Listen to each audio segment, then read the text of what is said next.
Welcome everyone to our episode 33rd in the podcast Cultivating a New Generation. And for today's episode, we are going to talk about an extract of the chapter 3, Building a Healthy Ground, from the book Cultivating a New Generation.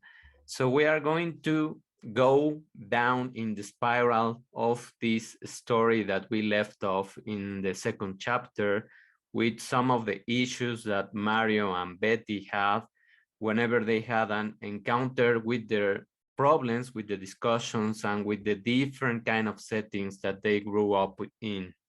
So let's begin with the topic, and let's start by just having a background to the story. Every relationship has its up and downs, as we know. However, the foundation of every family built from there. All couples that begin or continue a healthy journey have better chances of creating a healthier family bond, a more promising future for their children, and a very important safety net that they will always be able to rely on. Betty and Mario's story is not the exception, and we have talked about that to continue their amazing journey into one of the biggest adventures for them. We left off that story after Betty and Mario's reconciliation, which fortunately for both of them happened without causing too much damage to the new member of the family in one of the most important stages of every human being, the process of conception inside his or her mother's womb, which many times is paid little attention to, even when it has a wide expanding variety of toxic effects and memories that a turbulent relationship might have in the baby's future.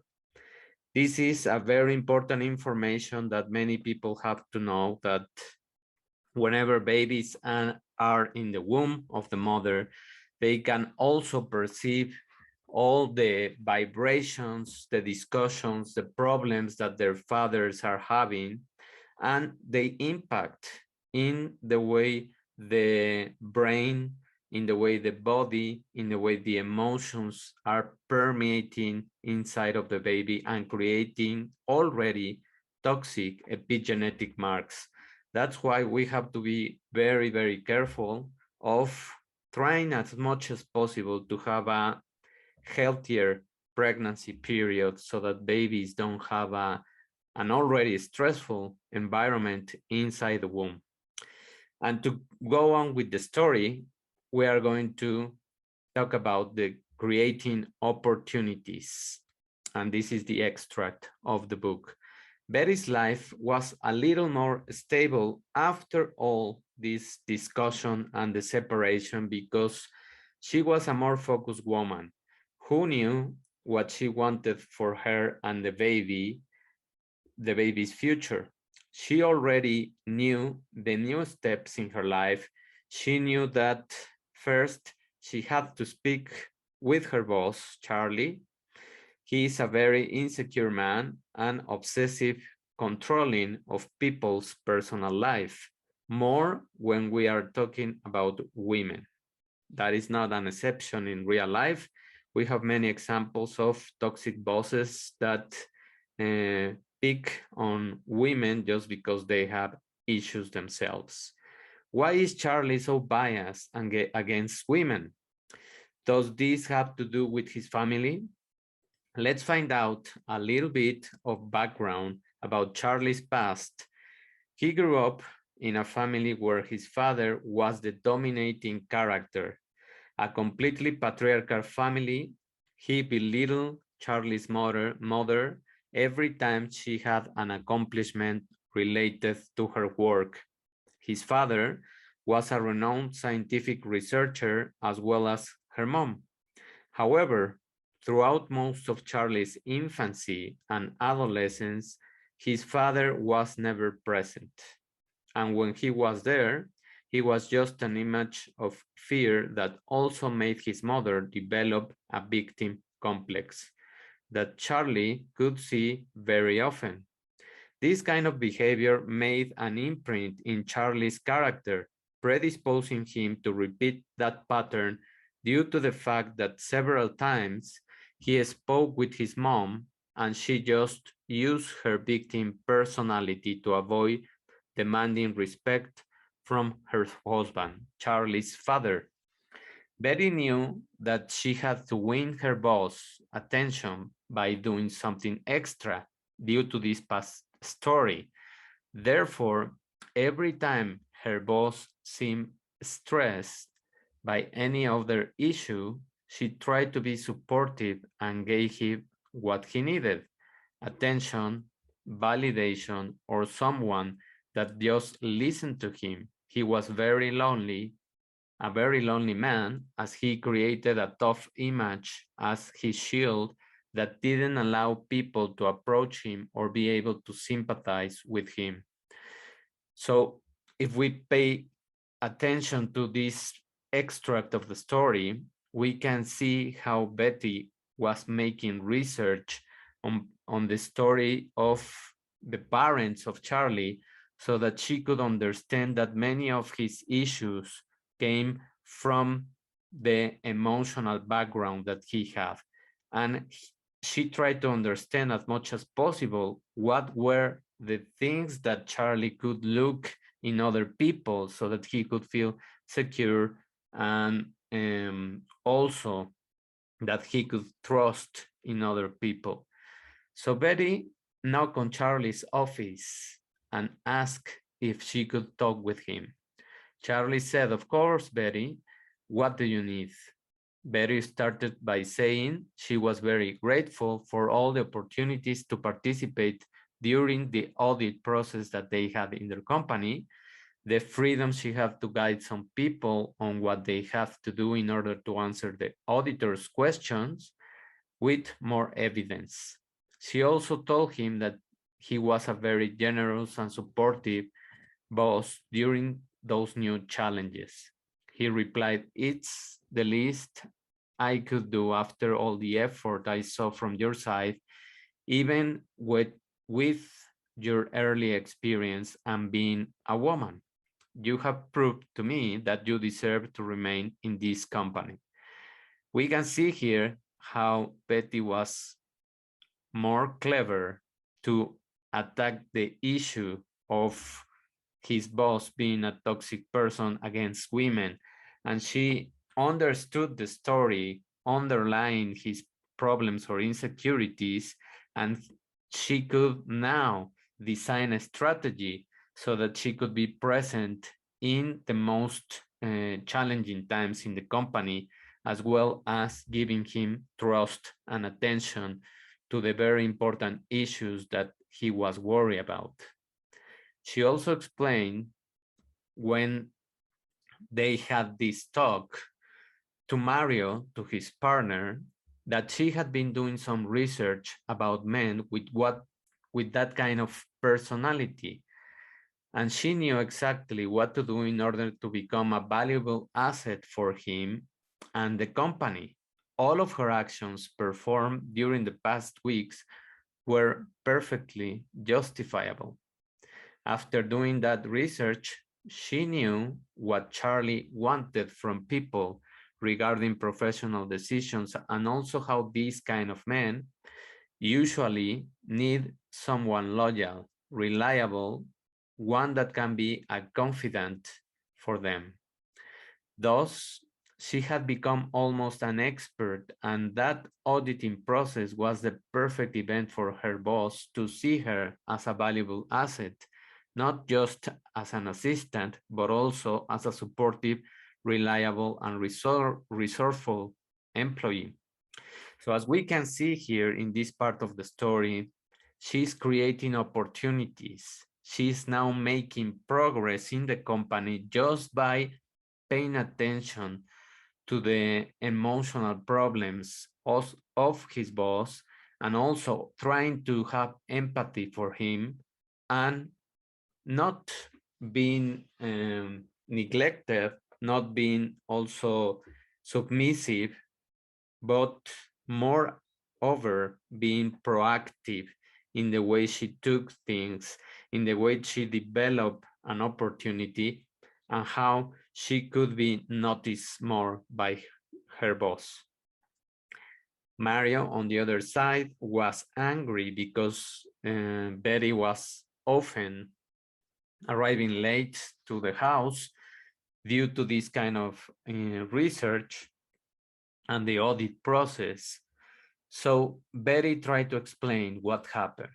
And she said, Mario, please, you should understand that from the moment I became pregnant, I don't have to think just about myself, but I also need to think about our baby and you, in addition to having and trying to keep this job afloat while we settle and you are able to catch up with your degree and hopefully find a part-time job.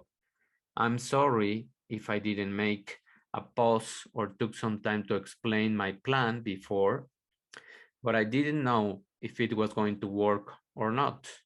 Therefore, I prefer not to say anything about it because I don't like to promise or talk about things that in the future I won't be able to deliver. We come from different settings, and maybe that's why we decide our lives in a very different way sometimes. We shouldn't be doubting each other's action because we are a couple and soon we are going to raise a child together. Therefore, we need to be able to trust in each other. This, of course, doesn't mean that if any of us want some type of clarification to understand each other's behavior, we should always be able to ask for it. So, as we can see in this part of the book, she tried to explain her actions towards Mario, although Mario was not being very open to the explanation in terms of the emotional background. Because as you can notice here, he was already developing an insecurity about why as a man he couldn't contribute or he couldn't do something more in the nucleus of the new family that they are creating. So let's move on in the story to understand the toxic environments that many times we grew up in or we recreate in our adulthood stage. Thus, after their conversation, what happened to Mario? During the next few days, Mario was having an episode of withdrawal, being isolated again, and instead of pursuing his plans and the necessary steps for him to begin his career and probably to find a part-time job, he was tempted again with an urgent feeling and necessity to escape from those painful, unworthy thoughts, as he used to do by consuming drugs. It had been a good while, more or less 6 months, since he tried any kind of drugs or alcohol, but the feeling and thoughts of unworthiness and not being able to perform according to all the society labels as a provider and or a responsible man of the house were daunting him from his previous experience. He already knew that the easiest way out was taking himself from his previous experience on the help with the drugs. Therefore, he contacted one of his old friends, Jonathan. This new friend was a guy that also had a family. He was not married anymore, but had 2 children of 7 and 11 years old. He was already a successful entrepreneur and owner of a pub in one of the most frequented commercial districts of Mexico City, Mazarik.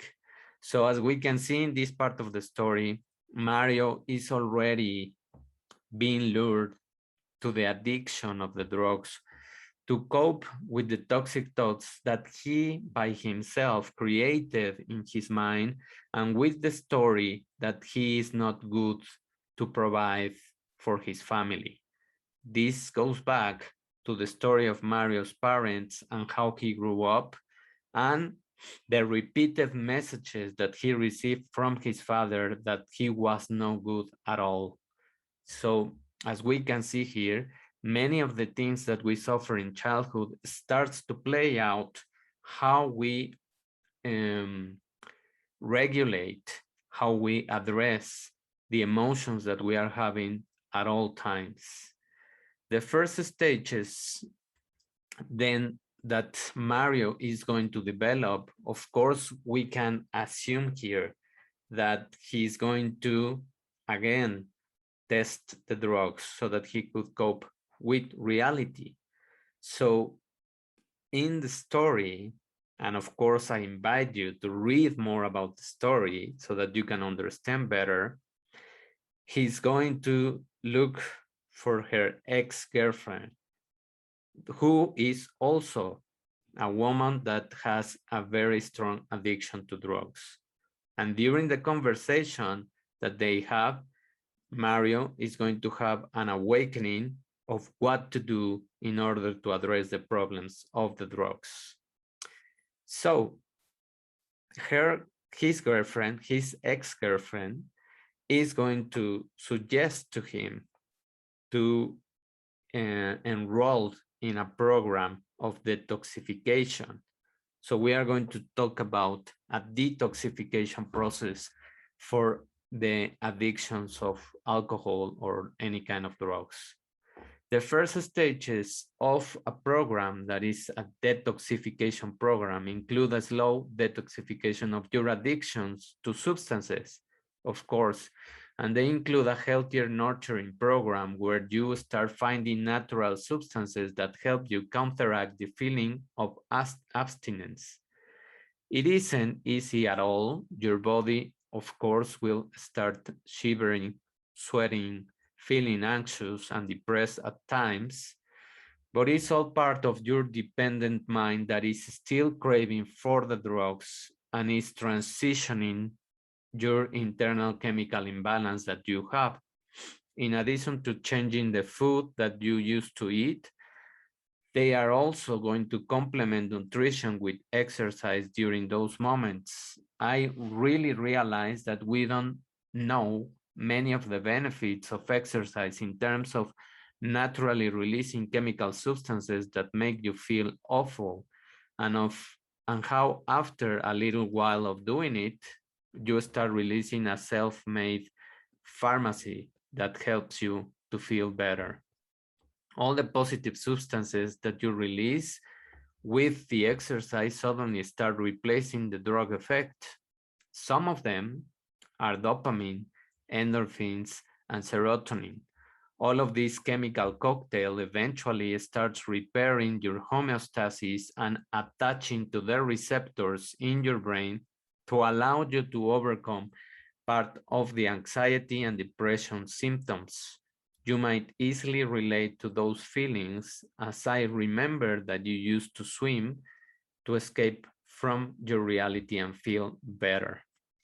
So here we are going to go deeper into a detoxification program that is part of the courses and programs that I offer for clients so that they start healing themselves by addressing the issues of each of the pillars of our integral health and understanding that this not only works for addictions, it works for all of your life. And it is the way that we were supposed to be living in contact with our body, in contact with everything that we are feeling in terms of the food choices that we take, in terms of how we detoxify our bodies and how we create an internal chemistry that for the people that are listening and they practice any kind of exercise, they can feel much better after doing the exercise session. So those are the effects that we are going to go deeper into the story of the book and the program so that you can understand what can you do by just following those steps. So We are going to dive deep now in the thought takeaways of the book and in just two segments of them so that we can better understand what this chapter is about. How can Betty's strategies help us in the story with dealing in a difficult situation with our boss? Betty's strategies to deal with her boss were very powerful, proven techniques, and handled in a way that most any kind of bosses would be surprised of how a proactive employee can give a turnaround on a difficult personality. You don't have to become a researcher of the problems of your bosses, but you can be more empathic and you can be more aware of the kind of emotions and try to find out a little bit more about themselves and how their background is in terms of emotional stability so that you can understand them and then use that information in order to become a much better employee. First of all, Betty was, as mentioned in her background, a goal-oriented person that had to develop a highly efficient organizing skills to get to where she is. In addition to that, she had always been the silent employee, but carefully winning people over, including her boss, by paying attention to the details. So that's the important part, paying attention to the details, knowing your colleagues, knowing your boss, knowing your friends at work is going to help you to relate much better in a meeting, to become a key asset in a project or in a very important task that your company can undergo. So we are seeing here how taking attention of how our emotional issues play also in the company and in the way we perform our work. Betty, what she did was taking those details into action. A very powerful strategy that she did was researching about her boss personality, as we mentioned, at the background without seeming needy or eager to be liked by her boss. She just paid attention and tried to research a little bit more. She also became a strong person to rely on, and finally becoming the first line of support when an important event, which was the internal audit, took place.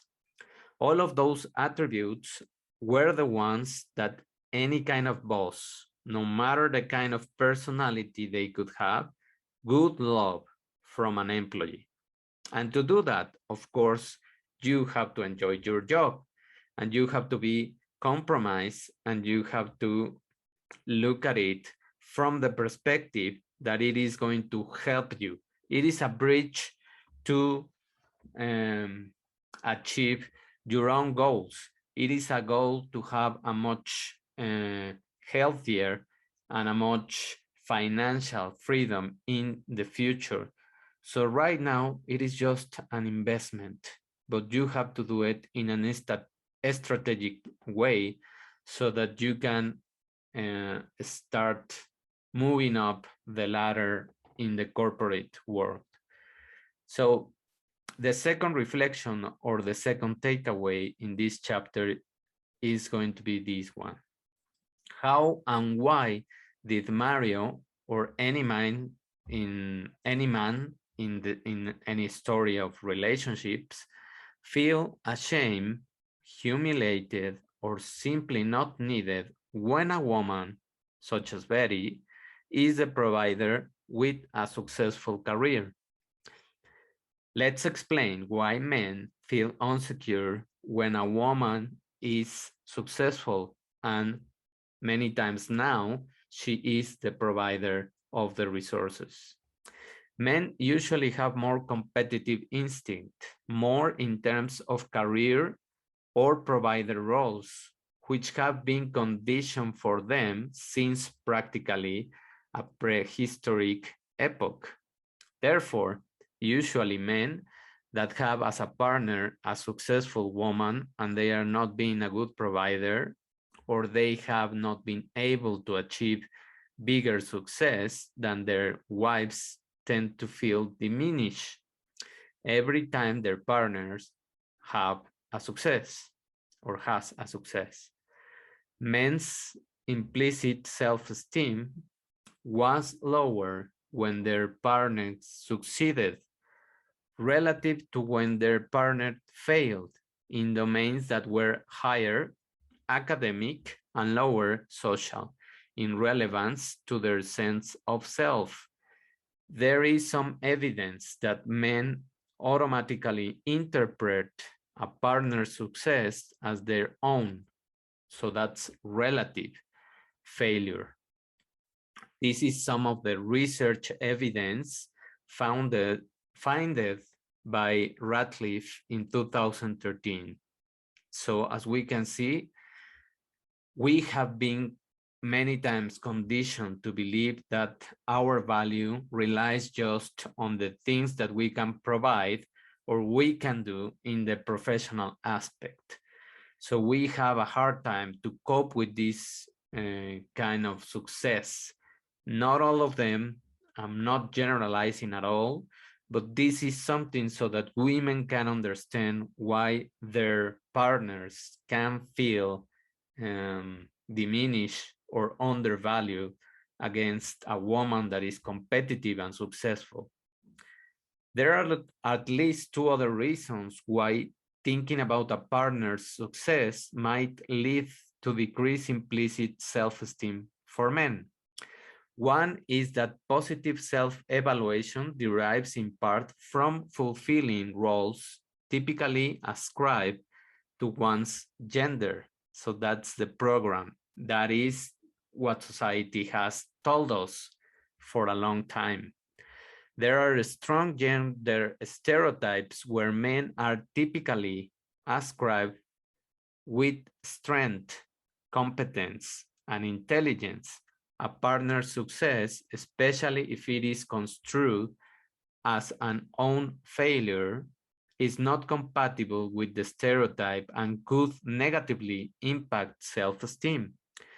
Men portray themselves as being more competent than they actually are, being reminded of a time that their partner was successful might pose a threat to their own view of themselves, thus lowering their implicit self-esteem. This is also evidence from 2013 again, Ratcliffe. And here we are talking about the labels, the program, all of those things that society has dictated for many of us.